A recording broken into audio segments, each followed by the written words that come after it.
Tchadan! X55 sleeping earbuds. Totoo kaya ang chismis sa kanya na kahit ilubog mo siya sa tubig ay tutunog pa din siya at matagal malobat?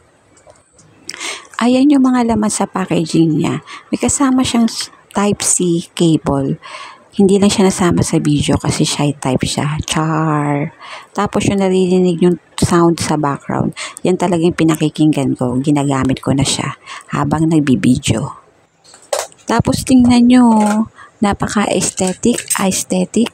Bahala na kayo kung paano pronunciation ang gusto nyo. O diba? At ang cute-cute pa niya.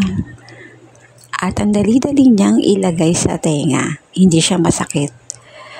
Diba, sleeping earbuds nga, kahit pag humulong-gulong kayo o kaya alugin nyo ng bonggang-bongga ang ulo nyo, hindi siya basta-basta mafo-fall.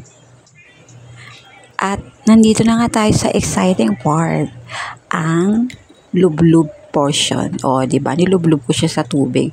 Tapos, nakakabilib, amazing, kasi tinay ko, gumagana pa din siya.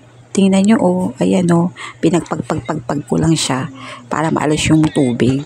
Ayan ayan. Pakinggan nyo. Ayan yung sound talaga niya.